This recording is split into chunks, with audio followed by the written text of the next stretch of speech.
You're just a middle school graduate. Why on earth did you apply to our company that requires a college degree?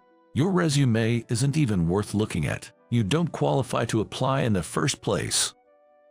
At the final interview of a top-notch company, the interviewer, to my astonishment, was a National University graduate who had looked down on me since middle school. Middle school dropout and pua, you're definitely not getting hired. Anything last to say. The sound of paper tearing echoed in the interview room. He had ripped up my resume. I was momentarily taken aback, but then I smirked and retorted, "Good luck with your job hunting starting tomorrow." Huh? The interviewer looked confused. Right, he wouldn't understand now. But by tomorrow, everything will be revealed, and he will be plunged into despair. I'm nervous. My name is James. I had come to interview at a company, dressed in a suit. The company owned its own building in a prime location in front of the station, a major corporation indeed, and I was overwhelmed by the imposing building. I entered nervously and solemnly completed the reception process. It felt fresh to enter with a student mindset. But my school days were far from good. I never went on to high school. I was what you'd call a middle school dropout. I was a truant due to harassment and insults from classmates, making me unable to attend school. I reminisced about those days, going back in my memories. I'll never forget the daily harassment from classmates. Creepy and gloomy, that's you, James. Don't look this way. The one at the center of it all was Michael, who harassed me. His grandfather was a city councilor with considerable influence, so he always thought highly of himself. Michael had many followers, and everyone looked up to him. While I, on the other hand, was considered gloomy and overate as a stress relief, making me chubby back then. As a result, I was often picked on and harassed by my classmates because of my body shape. "Hey, fatty, move, you're in my way. Does it smell like pig here to anyone else? It stinks." Michael's followers snickered and made such comments as they looked at me. I remember how Michael seemed to enjoy all this as if it were yesterday. But I had good grades and once scored 100% on a test. Mr. Davis was delighted as if it were his own achievement. "James, you got 100% on the test again. Everyone should take a page out of your book." Mr. Davis, what's that about? A special treatment for James. Like we could study better than James anyway. Stop making excuses and study. This only garnered resentment from my classmates, and I became increasingly ostracized. Michael, particularly, seemed to despise me for not trying to ingratiate myself. Must be nice for him. No dad at home, all the freedom he wants. I'm jealous.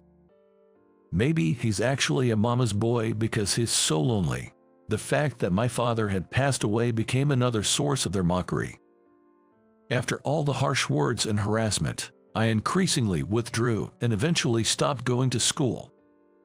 My mother tried to protect me by appealing to the school, but being the son of a local influencer and having a good facade, the teachers believed Michael. Indeed, there was not a single life for me at school. Not even the teachers. "You've done nothing wrong, so don't blame yourself," my mother would say, respecting my wish not to go to school. She took me out to lift my spirits, brought me to her workplace, and let me do some simple chores to build my confidence. I can't express how much that saved me. I am immensely grateful for how my mom handled things back then. Now, years later, thanks to my mom's support, I am working as an office clerk at a small firm. The reason I'm interviewing now is because the firm is dissolving, and I was referred for this interview by the director. While waiting in the lounge, feeling jittery, a man noticed my nerves and struck up a conversation with me. "Are you here for the interview today too?" Yes. Does that mean you are as well?" "Yes. It's weird how interviews make you tense, right? My name's David." "I'm James. let's both do our best. In the waiting room, I was approached by a new grad named David, and thanks to him, I felt a bit less nervous. Then, David glanced around before leaning in to whisper.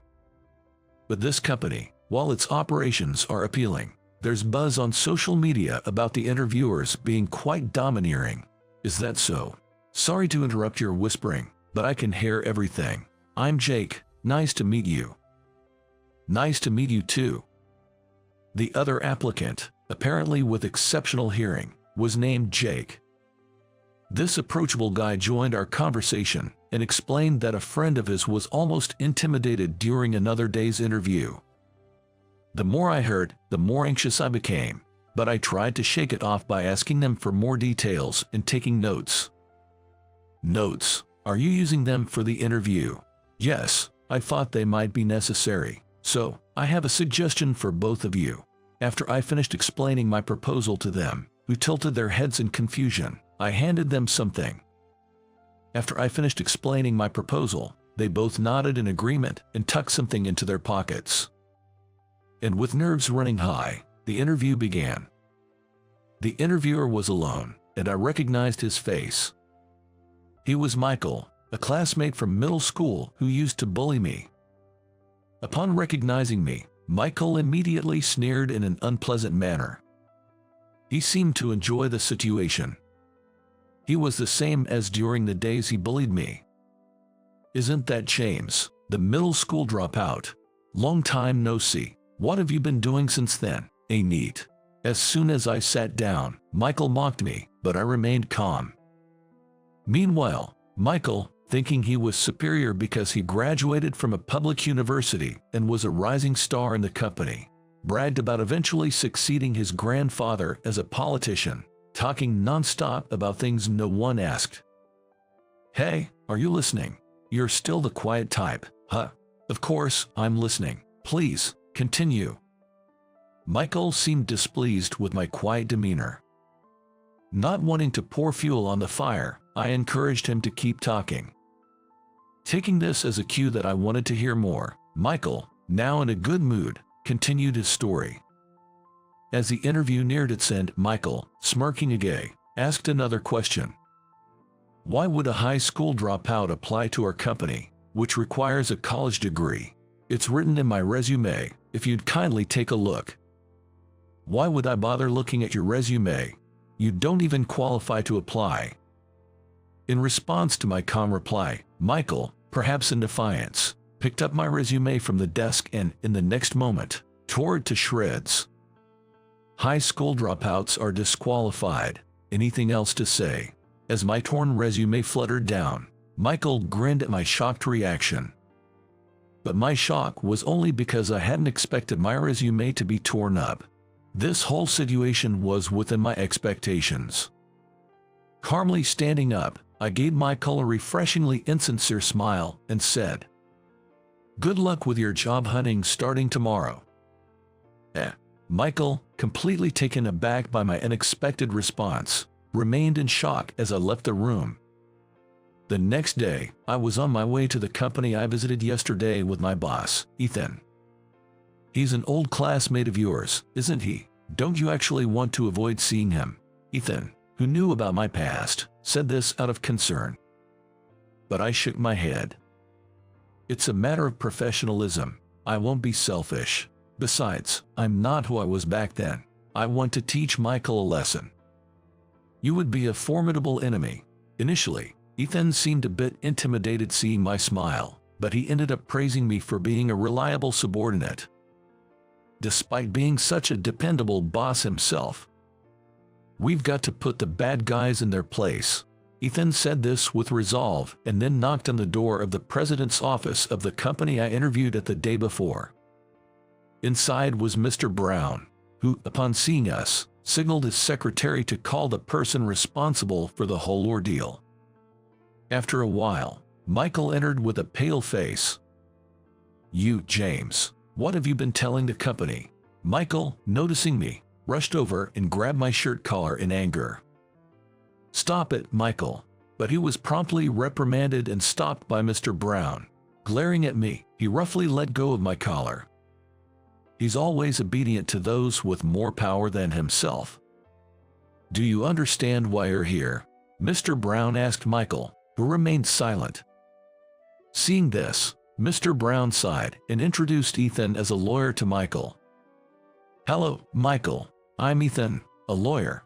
We are here because numerous students are considering a collective lawsuit for the psychological damage caused by your oppressive interviews. Ethan explained.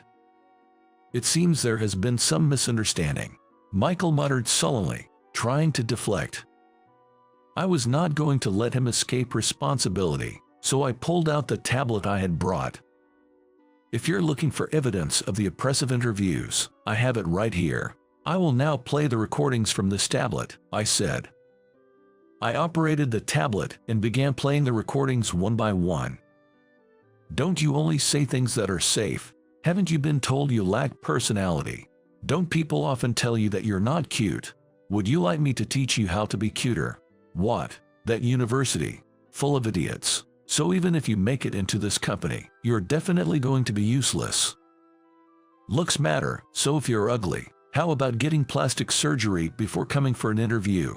All were in Michael's voice, and as he listened to his own words, his face grew paler. Mr. Brown's face turned deep red with anger. He must have been particularly infuriated to know that such a person was conducting interviews. Of course, there are witnesses. Please, call those two in. Certainly. After Mr. Brown instructed his secretary, the secretary briefly left and then returned with two people. Those two were David and Jake, whom Michael also recognized, as they had been waiting with me in the waiting room yesterday and had interviewed separately. Before their interviews, I had given these two gentlemen voice recorders. I asked them to start recording when it was nearly their turn. And this is what they captured, I explained. I took the voice recorders from David and Jake, turned them on, and played back the recordings. This is David. I was drawn to your company's appealing job descriptions and decided to apply. David's recording began. You know, I think you're dreaming if you think joining our company is easy. I'm very strict, and if you upset me, you'll be out quickly. Understand? Michael's voice came next. I'm Jake. After seeing your job advertisement, I wanted to be involved in your work and applied. Jake's recording started. You wrote that you have a good memory as a strength, and so, honestly, it's all about whether you can do the job or not. But, considering you're from that university, I assume you're incompetent. Michael's voice continued in the recording. After each recording was played, I turned off the voice recorders. Both had been subjected to being berated by Michael, just like me during my interview. And now, all eyes were on Michael. Sweat was visible on his cheeks, and as he became flustered under our gaze, he finally spoke. This was all deliberately done to test the stress resilience of the students. Some of the students actually became mentally and physically ill due to Michael's oppressive interviews and were unable to continue their job searches. We have actual medical certificates here, so it's not something we can just write off as a test of stress tolerance. Then Ethan took out a doctor's certificate from his suit and thrust it at Michael. However, Michael snatched the certificate from Ethan's hand and, just like he did with my resume, tore it up. He tore it up, as expected. Since we anticipated this, I informed him that the certificate was a copy and the original was stored elsewhere, causing Michael to turn red with anger. He never learns from his own actions.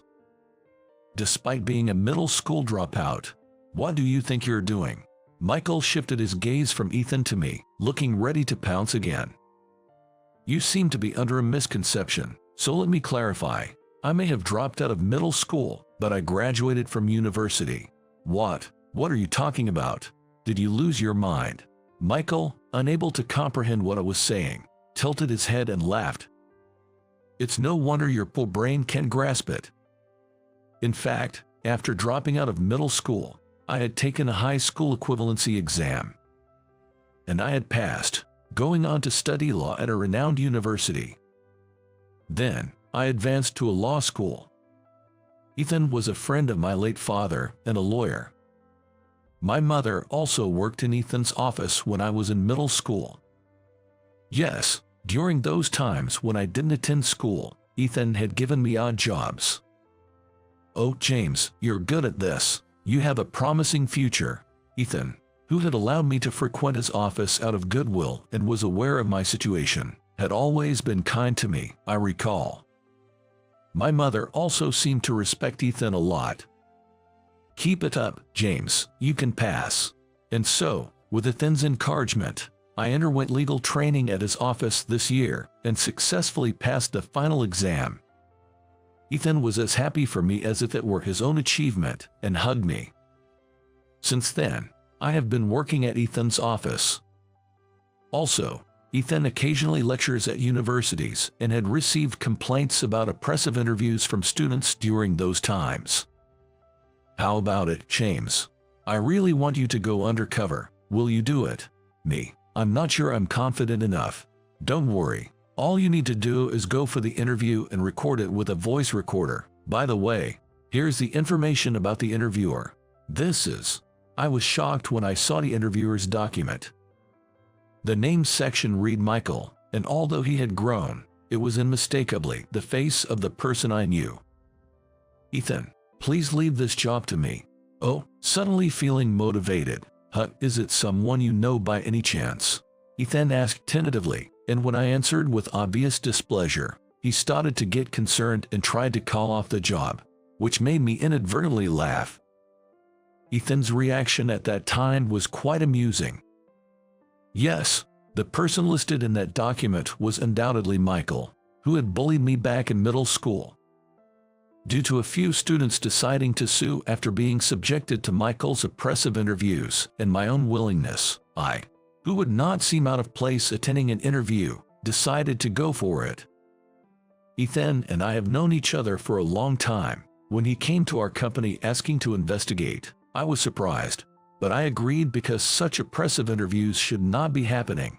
Mr. Brown and Ethan knew each other, and they had explained everything beforehand, cooperating with my infiltration. Upon hearing this, Michael's face grew even paler. "The company must take responsibility for this matter. We intend to compensate the victims who suffered from Michael's oppressive interviews. Of course, Michael will also be held accountable. We will seek damages from Michael." Moreover, Mr. Brown announced disciplinary dismissal to Michael for causing significant damage to the company. "But Mr. Brown, I didn't mean any harm. I was really just trying to measure their stress tolerance. Was it not rather a way for you to relieve your own stress? Besides, it seems you have been under considerable stress from gambling, haven't you?" Michael, in his private life, was known to be a gambling enthusiast, pouring money into gambling. Apparently, he was often irritable the day after losing at gambling, and it seems during those interviews, he took out his frustration on the interviewees. "Mr. Brown, it wasn't intentional. Please forgive me. If I forgive you here, I'm afraid more victims will emerge. I'm sorry, but I can't compromise my decision." "No way," Michael begged Mr. Brown, but his resolve was firm and unyielding. Intentional or not, some actions are simply inexcusable. I wish Michael would understand that. "Ethan, I think I'd like to formally request you for this case." "In that case, what about involving James? He was the one who went undercover for this investigation. If Mr. Brown agrees, I would like to recommend him." "Of course, that's fine. If you say so, then I can leave it to James." "Leave it to me, Mr. Brown," I replied with determination, ready to fulfill the task given to me. Michael was still shaking his head in disbelief. He really can't accept the situation. "Should we also sue for defamation and insult, as I have suffered mental and physical distress?" "You don't look distressed at all, and there's no way I could lose to someone like James." "Shall we proceed with the formalities then?"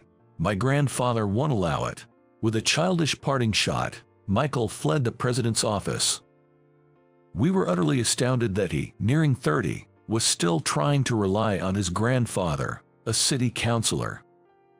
Our investigation revealed that Michael had gotten into the company through his grandfather's connections. And due to that, he had been acting as arrogantly as he did in his student days. Once in the HR department, he turned his arrogance towards the students. The company had been concerned about its reputation among job-seeking students, but at the time, there had been no evidence. That's why I had asked David and Jake, who interviewed on the same day as me, to cooperate under the guise of a proposal, secretly carrying voice recorders in their pockets. As expected, the recordings of his abusive language during the interviews served as evidence, leading to this lawsuit. I never imagined that one of us interviewing together would be a lawyer. Do you really have a lawyer's badge or something? As soon as we left the president's office, David and Jake bombarded me with questions. It seemed it was their first time meeting a lawyer, and they looked at me with eyes shining with admiration. Of course, here it is. Wow. I showed them the lawyer's badge that I had been hiding during the undercover operation, and they cheered. With that exchange earlier, lawyers are really cool. I should have aimed to be a lawyer too. Given how the interviewer was, I'm not sure if I would have passed. Mr. Brown said he had installed surveillance cameras in the room during the interviews and recorded everything. He'll review the footage and inform you both of the results later. That's a relief. Seeing David and Jake visibly relieved made me feel somewhat apologetic. Despite being part of the investigation, I deeply apologized to them for any anxiety caused. I'm really sorry for involving you two without revealing my identity. It must have made you anxious. What are you talking about? If James hadn't gone undercover, only the interviewer's perspective would have prevailed, and we'd be out of luck. Exactly. We would have been unfairly rejected for sure. You really saved us. Hearing them say that made me feel that the undercover effort was worth it. Seeing their happy faces, I felt reassured that we had prevented further victims. Since we're all here, how about we go for lunch together? That sounds good. James, will you join us? I'd love to. I checked my watch for the time and, seeing that I had enough before my afternoon tasks, agreed and exchanged contact information with them before heading out for lunch. It felt like making new friends, which was surprisingly pleasant. Their friendly demeanor made me naturally smile. Later on, I received a call from Mr. Brown informing me that David and Jake were successfully employed, and Michael was officially fired. When I relayed the news to them, they were thrilled. And again, they expressed their gratitude, so I emphasized that it was their own abilities that led to their success. But I could tell they were overjoyed about being hired. They even invited me out for drinks sometime, and I was looking forward to it. Meanwhile, Michael hadn't shown up to the company since storming out of the president's office. I heard his parents handled various procedures with the company on his behalf.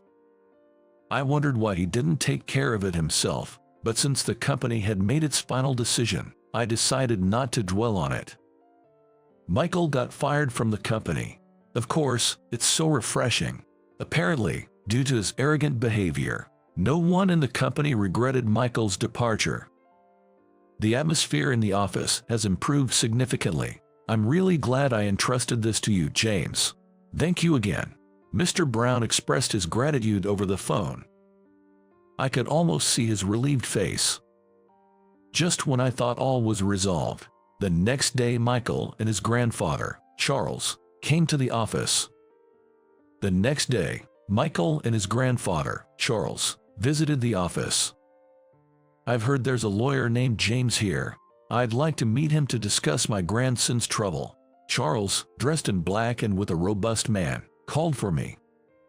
I was on guard for anything, but then Charles deeply bowed to me. My grandson has done something inexcusable. Although I wasn't aware of his actions, as his grandfather, I feel a great deal of responsibility. I knew Charles was a city councilman, but he was more humble than I had anticipated. He had fully trusted Michael, who had good grades and seemed well-mannered, unaware of the bullying he was involved in. It seems likely Michael silenced those around him or suppressed them using his influence. Charles explained that he had never thought of him using his power as a shield to be arrogant. After asking his friends and local acquaintances, I found out about the foolish things my grandson had been doing. First of all, I'd like to apologize to you, who have been harassed since middle school. Saying this, Charles bowed once more. Michael, though appearing sulky, bowed slightly as well. I wish he would take a leaf out of Charles's book. Please raise your head. I feel as if I might be struck by lightning if you continue bowing. Charles looked like he would keep bowing indefinitely, so I intervened.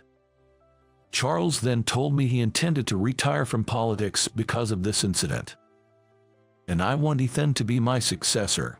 Me. That's quite an honor, but Ethan was planning to close his office and run for election.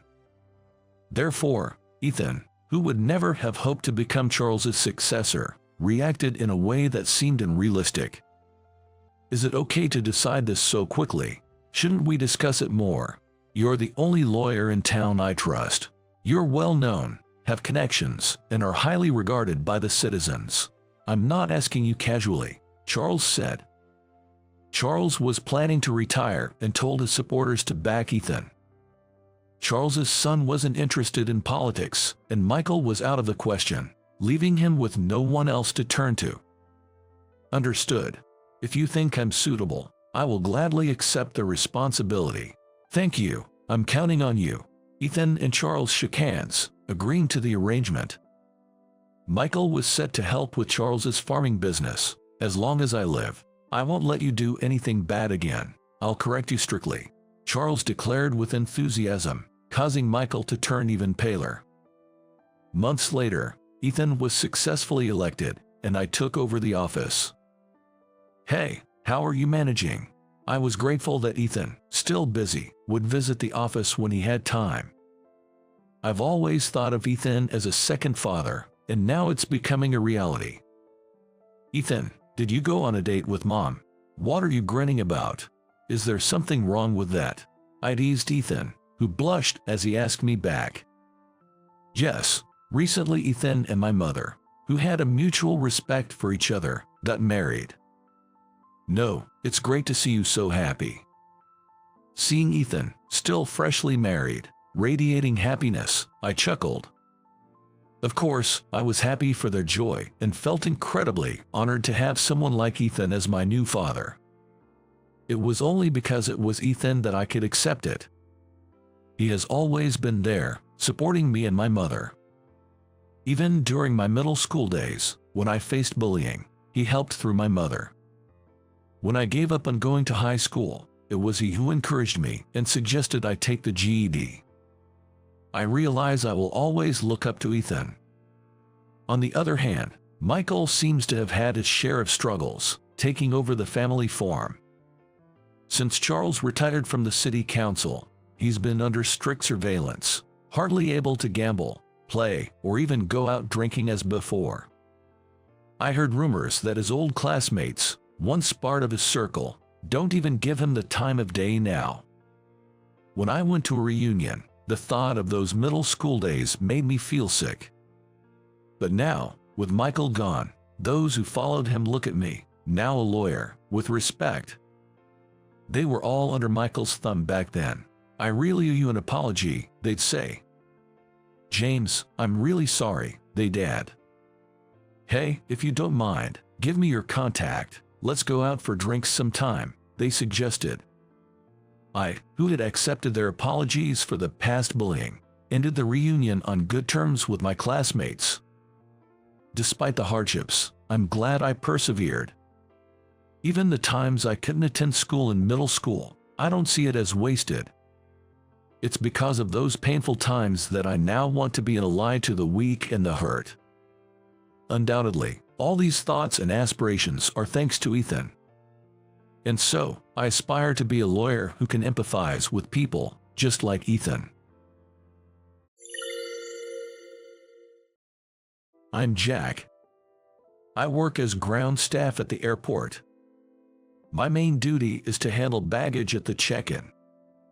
I get along well with my colleagues. While we don't praise each other's skills, we often hang out privately. One day, my boss, Alex, approached me. Jack, it's just a day trip, but I need you to go to another airport for training. A day trip, huh? It was training at a recently renovated airport. I would have preferred to stay overnight, But if it's a day trip, that's that. Understood. I'll go. It's somewhat embarrassing to make travel arrangements for a business trip at my own workplace. Jack, you're going for training. I have mine next week. Oh, your baggage is overweight. You'd think after weighing it every day, you'd have a sense of it. I just keep putting things in it. But how can it be this heavy for just a day trip? Honestly, it's mostly game consoles. We joked around like this while proceeding with the boarding process. Then I boarded the plane and took off smoothly. I always get excited at takeoff. I think about how all the passengers are seeing this view, and I feel envious. And 2 hours later, I arrived at my destination. The refurbished airport was nothing like our slightly worn-out one. It was like brand new. As I walked through the pristine and clean airport, I heard a familiar voice. Is that Jack? Lisa. It was the wonderful senior, Lisa, who worked at the same airport until last year. I didn't know you work here now. With so many people around, it's amazing you recognize me. I've worked next to you for years. Of course, I'd recognize you. Are you here for training today? Yes, that's right. And it's just a day trip. Lisa chuckled at the mention of a day trip. What a hectic schedule. Good luck. Just her smiling and saying that made all the fatigue blow away. To be honest, I've always looked up to her secretly. She's competent at her job and can quickly understand the intentions of others. That's why she's fast at work, keeps customers waiting time short, and never has lines at her counter. I think that's truly amazing, something I can't do. I was sad when she transferred to this airport. Of course, we had a farewell party, and I nearly cried until the end. By the way, I'm moving back to your airport next year. Really? That's great. Yeah, this place is too pristine for my liking. It's good to be back. I'm really happy that you're coming back. I'm looking forward to working with you again too. With that, we both laughed. A few hours later, the training finally began. This is the newly opened restaurant. The training was almost like a tour, observing and learning about the modern airport. Wow, the latest translator device, isn't it? Yes, but honestly, nothing beats human interaction. You know how the nuance of words can change the impression. As ground staff, we're the face of the airport, and personally, I don't like that to be done by machines. I felt relieved hearing that. The foreign languages I've learned still seems quite valuable for genuine communication. Perhaps the takeover by machines is a little further down the road. And the training was over. It took about 2 hours in total. Just 2 hours, huh? Yes, I'm really sorry that's all after coming all this way.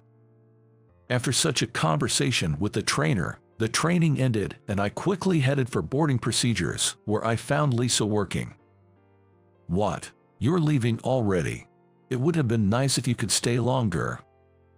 I could have taken a later flight, but they wanted me back as soon as possible. It's a bit hard to ask for a later return. Well, I could have refused the training, but it's all about gauging the boss's mood.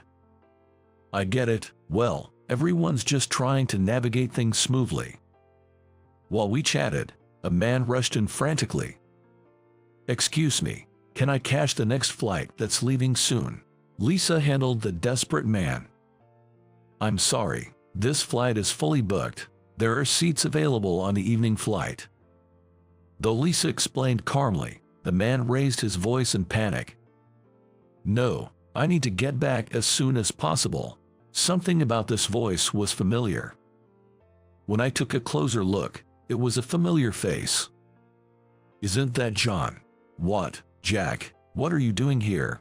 The flustered man was my high school classmate, John. I'm here on a business trip. It's pretty chaotic. What's happening? My wife isn't feeling well, and she's pregnant. I need to get back to her as soon as possible. Since John still lives in the same area, I figured we might be heading to the same airport and confirmed it. The flight you want is the one I'm about to board.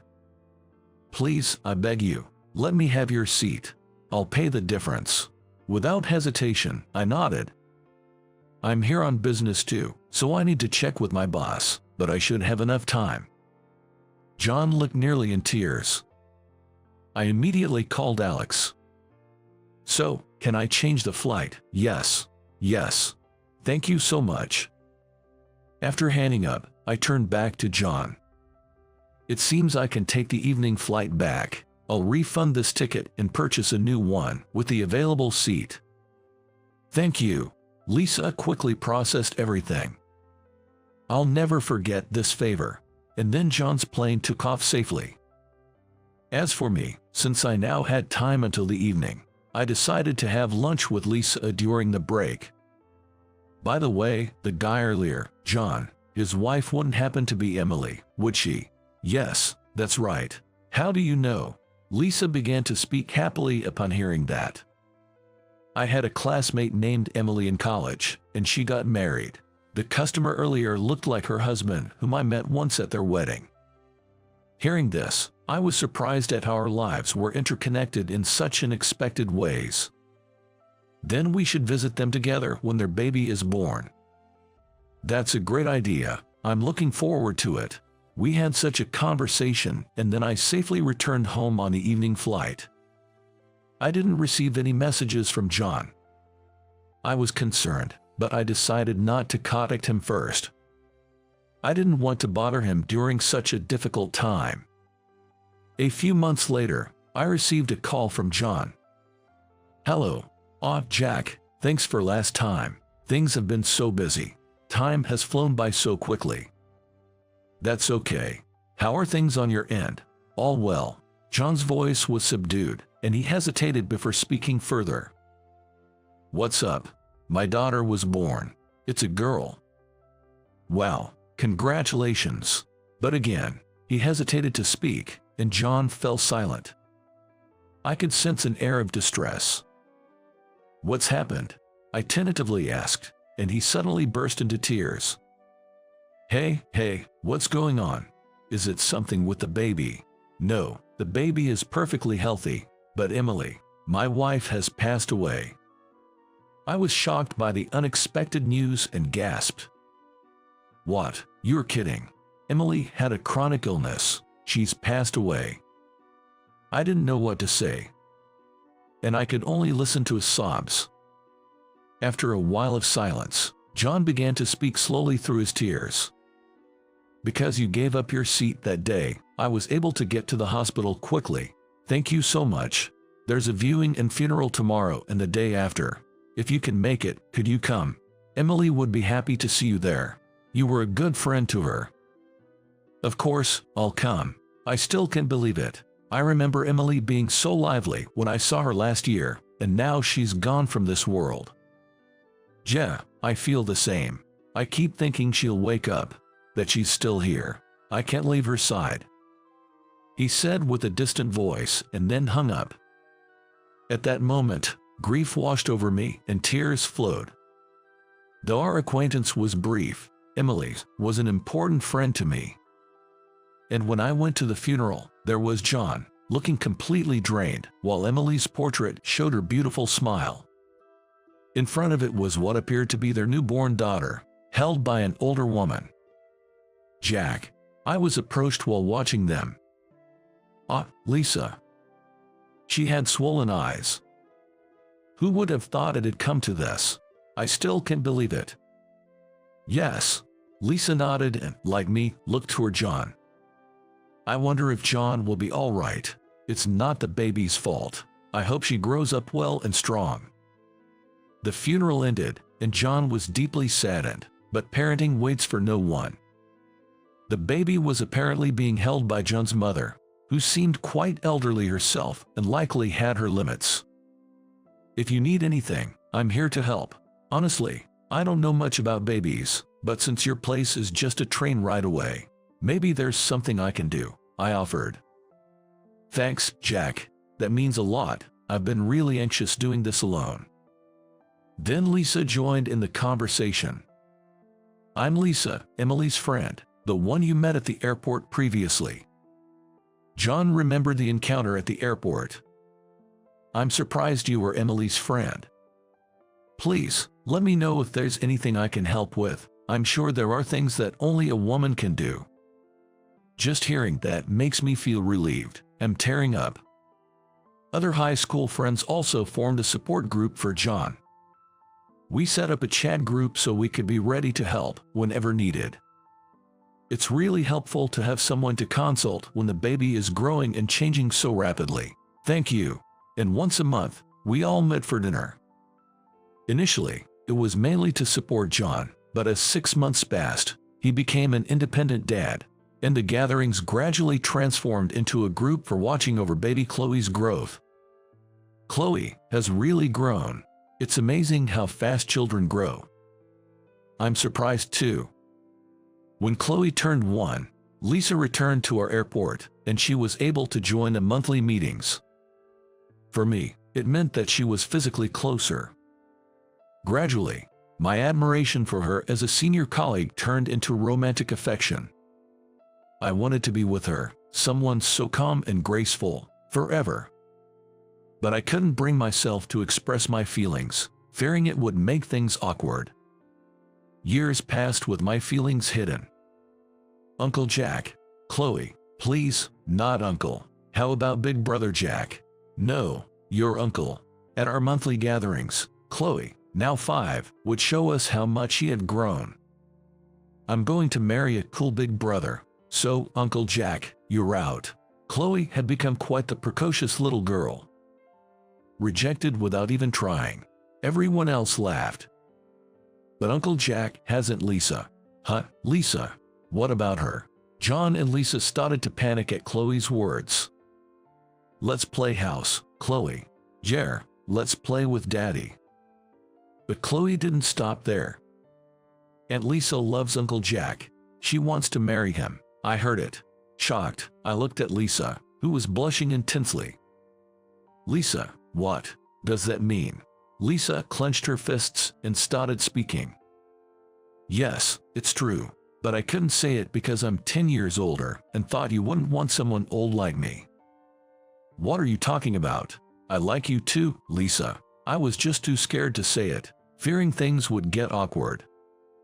Amid the sudden confession, everyone around us applauded. Then it's settled. This is the start of a relationship. Swept along by the moment, I said, Lisa, will you go out with me? Yes. And thus, with everyone's encouragement, we started dating. Having Lisa, the person I admired, become my girlfriend felt like a dream come true. Thank you, Chloe. You're like Cupid. Cupid, what's that? She didn't quite understand it yet, but I hoped that one day she would. And then 3 years went by, and our relationship continued smoothly. Lisa, will you marry me? Jack, are you sure you want me? It's you I want, Lisa. Thank you, I'm so happy. We decided to get married, and John, Chloe, and everyone from the group came to our wedding. By this time, Chloe was 8 years old and understood what marriage meant. Congratulations. Everyone's blessings made us very happy. It's all thanks to me that you two are getting married. You should be grateful.